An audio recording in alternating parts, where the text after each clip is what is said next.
Hi,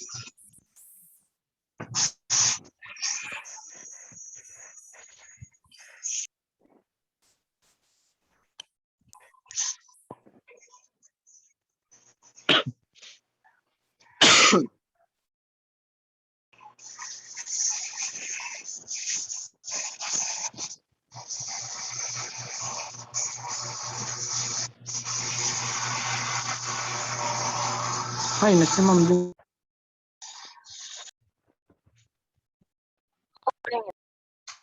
Okay, let's start recording. Okay, so turn on the screen. Okay, so let's start here again. Nawala kasi. So again, start. Start. Bawal po kayo maglagay ng blank, ha? Ang ilalagay niyo po is you have to put your start, okay? You have to put your start. Okay? Then we have input. Say our input is num. Okay. Now, we're now here in decision. Paano tayo magde-decide? Okay. Ito yung decision. Okay. Paano tayo magde-decide if num is a number?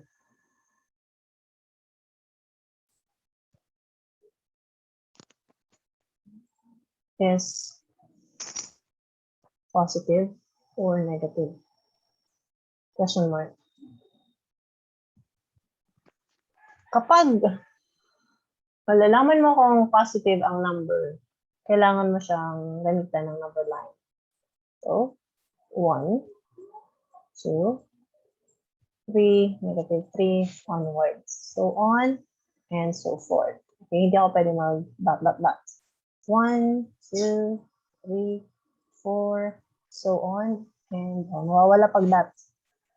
Okay, so here, these are negative numbers. These are positive numbers. So dito, pwede tayong maglagay na num if, kung tawag dyan, num is what?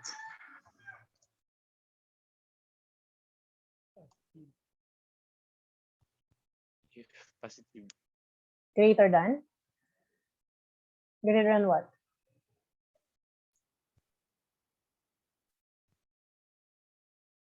Gagamit tayo dito ang logical operation. Gamit tayo dito ang logical operation. Num1. Say example our num is 2. Example ha? Example value of num is 2. So we know that num is, the variable num is 2, right? The variable num is 2. No. Ano gagawin natin? Si num nandito ngayon. Yung value ni num nandyan. Ano gagawin natin? Num is greater than? Num1. Right. Where is the num1? Do we have num1?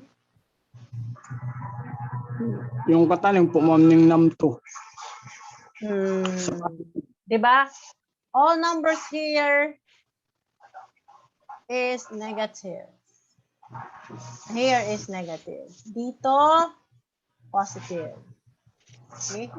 So, pwede natin num1 is greater than or equals to 0. Diba?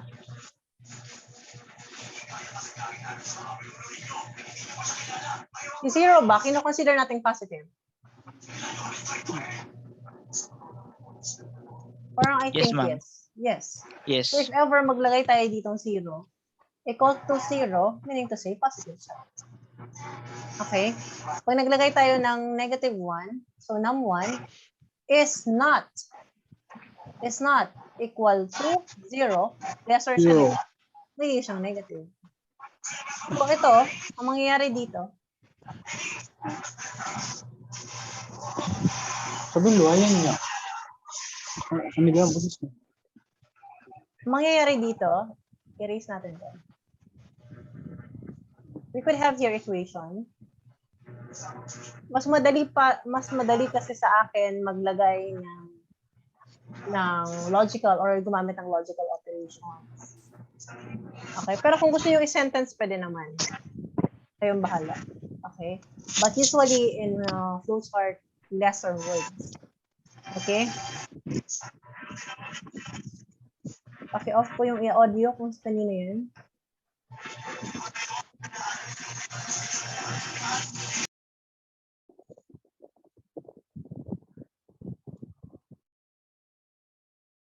So we have here num is equals 0. Ito na, papasok na dito yung dalawang option. Please ko, para hindi na kayo magulahan. Yung dalawang option dyan would be true or false. True or false.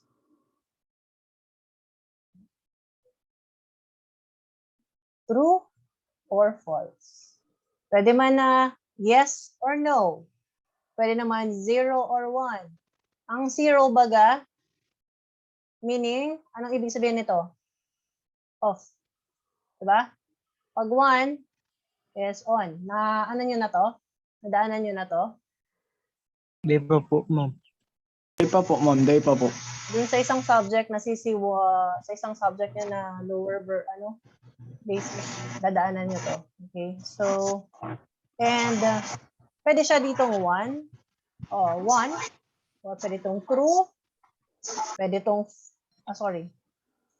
ito pwede siyang false. Ito ang true. Kasi 1 eh. Or pwedeng yes. Ito, no. We have options.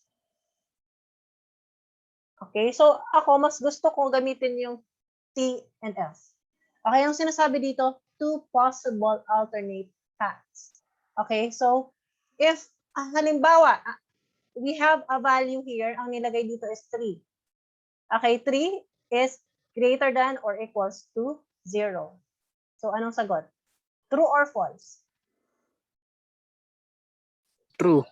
True, okay? Kapag true, anong gagawin ko? Magpiprint ako sa screen na positive. The number is positive.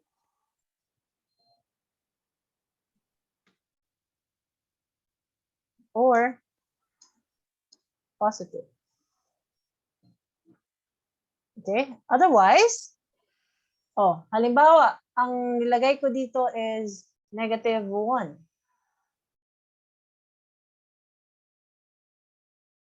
Negative 1.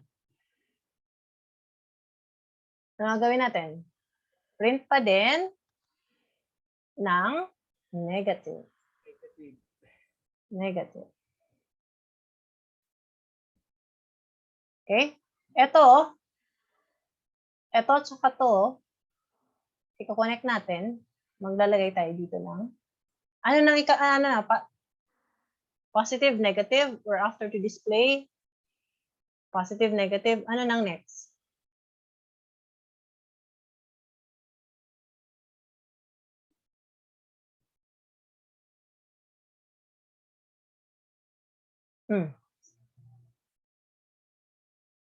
Nakikita ba ang screen ni ma'am? Yes, ma'am. Sino yan? Sino yan?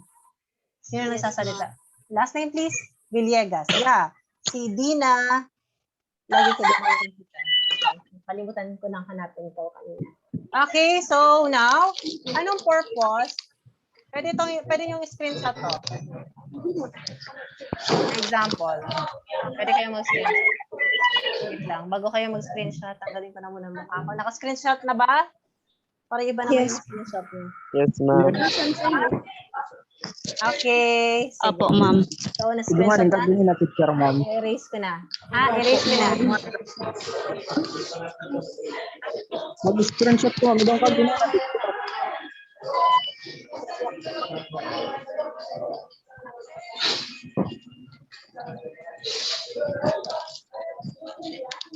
Okay. Ito, we're done with the session. We're done with the session. Let's move now. Kanino po yan? Ang ingay. Ingay po. Okay, Rian, ikaw pala yan. Okay, let's move now with symbol 0. No. On page. Circle yan, circle. Halimbawa, ang inyong connector to connector. Hanap tayo. Ay, baka merong example dito sa baba na may connector. Off-page connector, kapag yung ano nyo, yung drawing nyo ng flowchart, hindi kasya sa isang page, that's the time you use the off-page connector. Pero ito naman, itong on-page connector, meaning to say on the same page, to show the entry or exit of the flowchart. Ito, pinipair po ito ng letter. Ano ito? Halimbawa, ito, this one is A. Okay? Tapos yung connection niya dito sa baba, instead na magganito yung mag-cross over yung mga lines, ito, or somewhere here, I don't know, this would be A. Ibig sabihin, if we have another on-page connector, another is B, ibig sabihin, ang connection niya kaan is another B.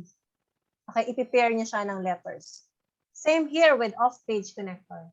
It designates entry or exit from one page when a flowchart requires more than one page. Ito ha.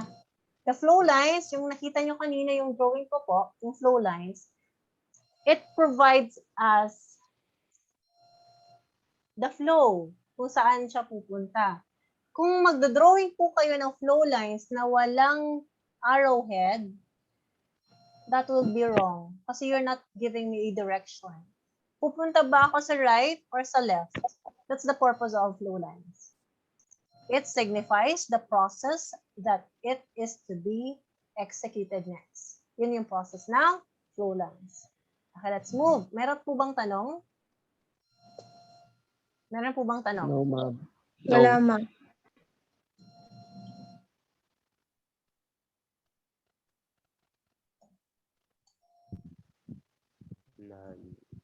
Okay, let's move. Advantages of flowchart for communication. Flowcharts are a good way of communicating the logic of a system to all concerns. Guys, importante ang flowchart sa pag third year nyo at fourth year. Gagawa kayo ng system, ipapakita nyo yung system flow. Aside from that, importante din yung DFD, data flow of diagram and system architecture. So ngayon, perfect nyo to. Okay? Magtanong kayo kung hindi nyo na iintindihan. Effective analysis. With the help of a flowchart, problem can be analyzed in a more effective way. Proper documentation. Program flowchart serves as a good program documentation. Efficient coding. The flowchart acts as a guide during the system analysis and the program development phase. Proper debugging. The flowchart helps in debugging the process. Okay? Kapag tiningnan mo yung flowchart at marunong ka magbasa ng flowchart, you could be able to see saan po yung error. Bakit po ganito? Okay, efficient program maintenance. The maintenance of a program comes easy with the help of a flowchart. Limitation ni flowchart, complex logic. Sometimes the program logic is quite complicated. It is, in this case, flowchart becomes complex and clumsy. Alternations and modification, alteration and modification. If alteration are required, the flowchart may require redrawing completely. Kung nag-face-to-face tayo, yun, puro tayo drawing ng drawing ng drawing. Okay, hindi makakauwi or hindi makakalabas for the next subject kapag hindi nakukuha. Okay? Rules in flowchart. Okay? Same din yung rules nito sa algorithm. Every flowchart has a start, symbol, and stop. Okay? Pwede pa lang gamitin yung stop na word or end. Okay?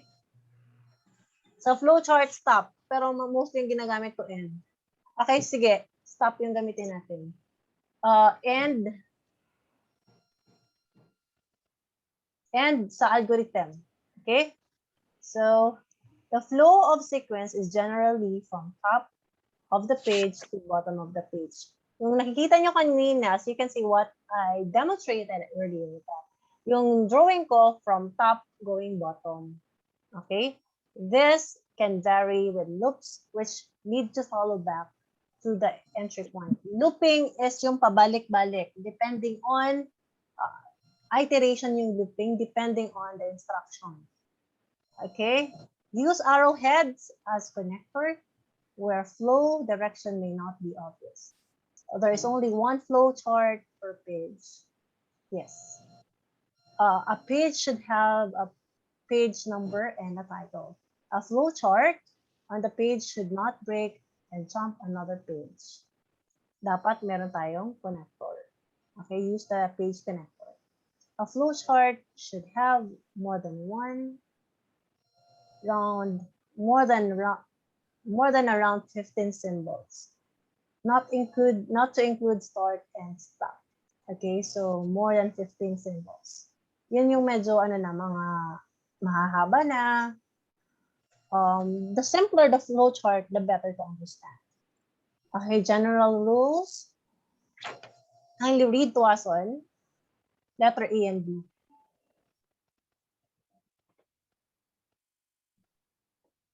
Was on. Mark. Hello, sino yung kasama mo? De La Cruz. Letter D po, ma'am. A and B. Generally, a flow chart will flow from top to bottom. No. However, General an rules na upward tayo. flow. All boxes of a flow chart relate to arrows. A and B daw. All boxes of the flowchart relate to arrows. Not lines. B. Flowchart symbols have an entry point on the top of the symbols with no other entry points. The exit point for all flowchart symbols is on the bottom except for the decision symbol. C. The decision symbol has two exit points. This can be on the sides or the bottom and one side. D. Generally, a flowchart will flow from top to bottom. However, an upward flow can be shown if it does not exceed 3 symbols. E. Connections are used to connect breaks in the flowchart. Examples are from one page to another page, from the bottom of the page to the top of the same page, an upward flow of more than 3 symbols. F. Subroutines and interrupt programs have their own and independent flowcharts. G. All flowcharts start with a terminal or predefined process for interrupt programs or subroutine symbol. H. All flowcharts end with a terminal or a continuous loop.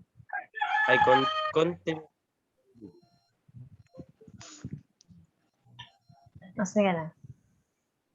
You're done? Yes po, ma'am. Okay. Ito yung continuous loop is for iteration. But it do end.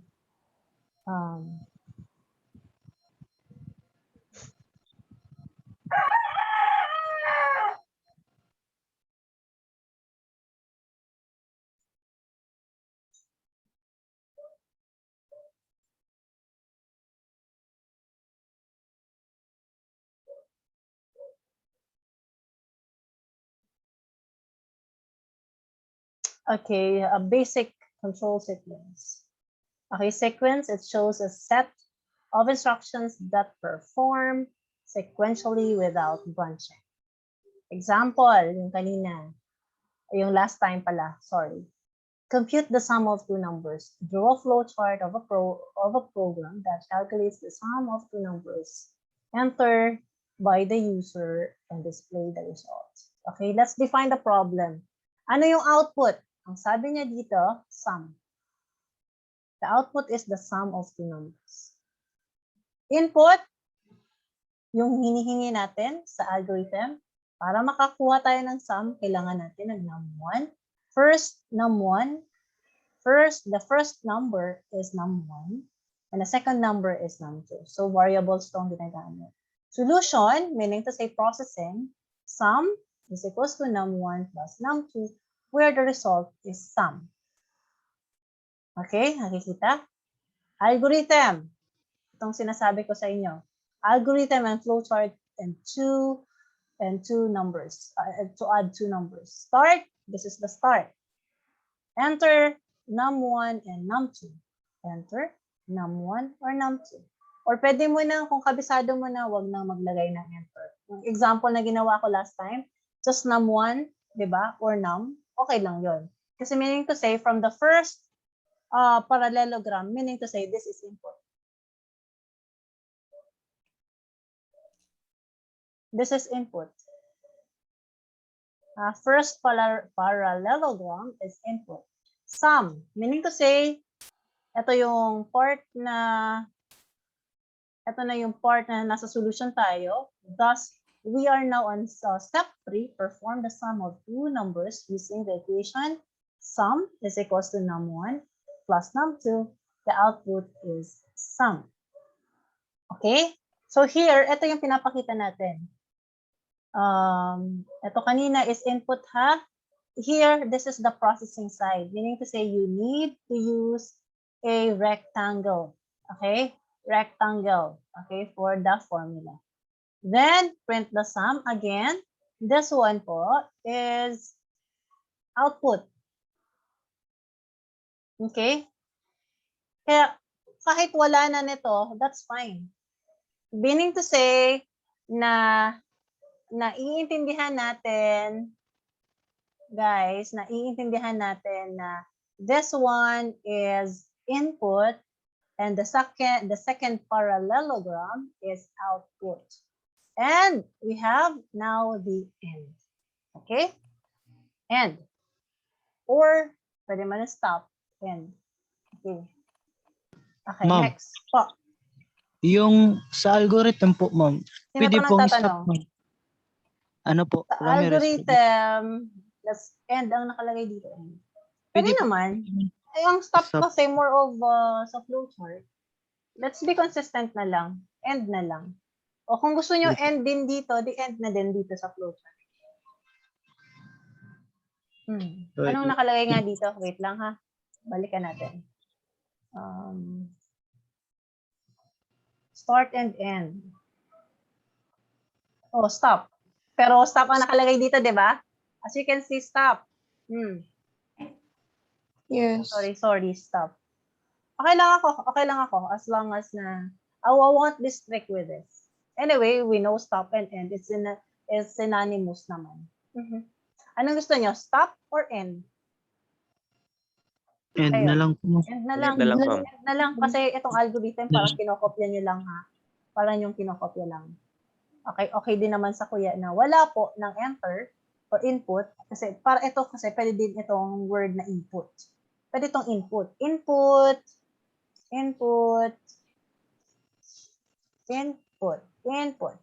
Pwede yan. Input. Okay, pwede yan na ganyan or enter. Pwede yan na ganyan. Enter the number num1 or num2. Meaning to say you're getting or get. Pwede nga yung get na word eh. Pwede yung get. Nasabutan ko an. Okay? Naiintindihan ko. As long as sa inyo kung anong komportable sa inyo. Okay? So, we have other options like this. Pwede yung anong gamitin nyo. Okay? So, perform the sum of two numbers. Okay? Naintindihan? May tanong? Wala po, ma'am. Wala. Okay? None po, ma'am, none. So, naintindihan nyo na ang algorithm, pseudocode, at Yes po, ma'am. flowchart. Okay, let's continue. Okay, ha? Basahin nyo na lang to, guys. Okay? Problem number 2.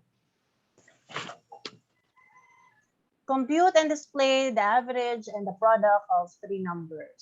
So, meaning, ang solusyon, ang output, average, and product. Of course, wala pong sum. Kasi hindi hinihingi ang sum. Okay? Nasabutan po. Kaya Yes, yung may nakita ko last time na may product, ay sabi ko, hindi ito naintindihan. Okay? So, again, input, we are going to get the num1 num2, and num3. Pero guys, kapag, for example, balikan natin yung subject. Pag binigyan kayo ng specific subject, Filipino, math, science, okay na, gamitin nyo na yung subject itself. Huwag na kayo mag num1, num2, num3. Okay? Ha?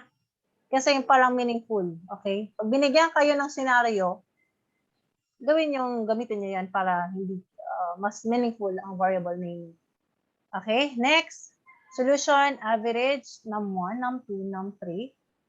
In-add natin, then divided by 3. Then the product is product of num1, 2, and 3. Okay? Punta na tayo dito. Start. Okay? Read.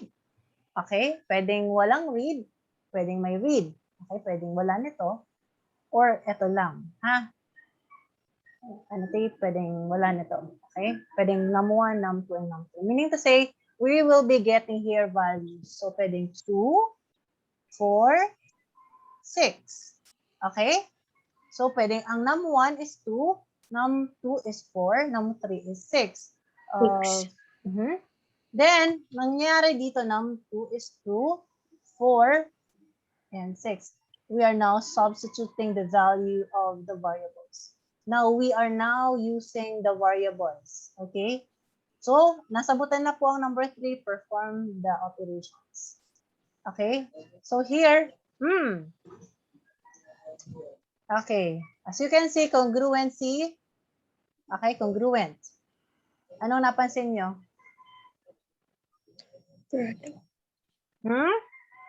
Meron ako napapansin na mali. Tingnan nyo to. Kaya ako nagiging na akong stricto with this. Kasi ito. Average. Typo ha? Typo. So either way, i-edit na lang natin. Ha? Kasi pag nag-code na po tayo, magkakamali tayo ngayon. More experience para, ito pa yung sinasabi niyo. Okay, so let's continue.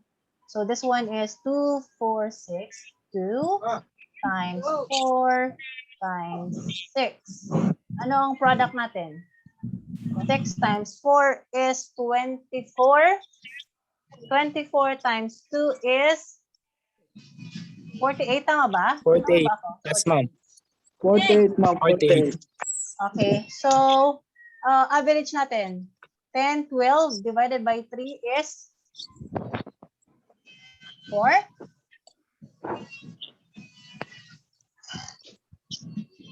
May guess tayo ulit.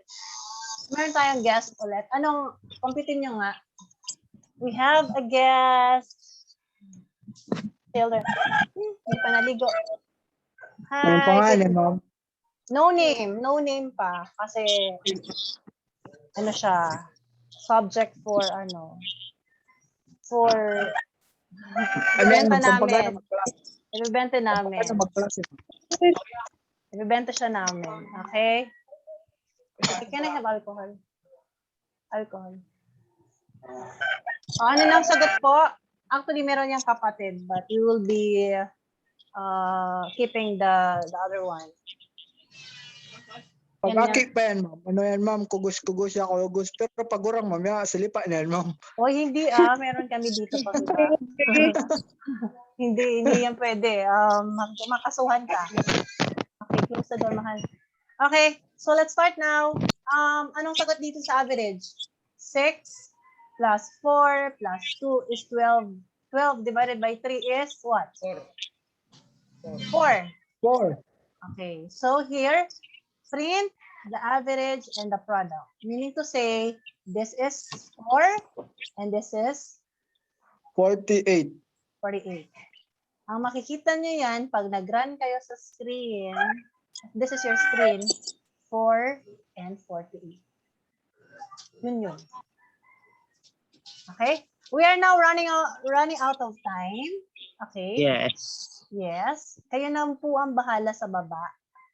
Okay, magtuthrow ako ng mga activities online po. Doon na muna tayo. I think next meeting hindi ako mag-online para mapahingahan naman po ang inyong mga load. Okay lang? Magbibigay po ako ng mga gagawin. Okay? The next na online natin po is, Okay lang po, ma'am. next online natin is coding na tayo. Okay? So, magbasa po ng maayos. Dina, Aaron. Alam ko si Aaron magaling. All the rest po, where is Miss Ke? Nasaan si Miss Ke? Okay, Tuazon. Okay. So, we are running out of time po, and this is our last session. Yan. And, clear ko lang yung screen. Ano ito yung erase? Parang ba dito clear? Clear. Clear all drawings. Okay, basahin nyo na lang po ito. Yan yung tinatry kong explain sa inyo. Pero ibang example yung binigay ko. Okay? Tapos po, during the, ayan, basahin nyo yan. Kapag may tanong dyan, pwede. Or, try kong gawa ng presentation yan. Loop, basahin nyo din yung loop. Okay? Examples. Or, kayo yung mag-message sa akin next meeting if we are going to do online na ganitong sessions. Ha?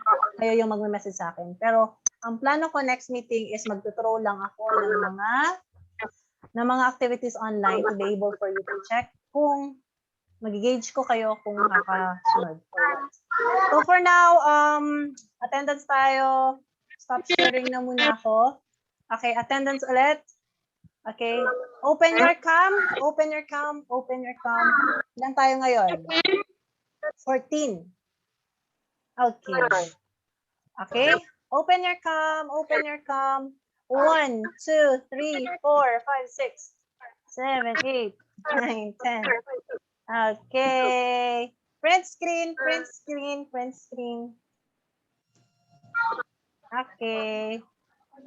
Okay, see you around. Okay, bye-bye po. Bye-bye. Bye-bye, ma'am. Bye-bye.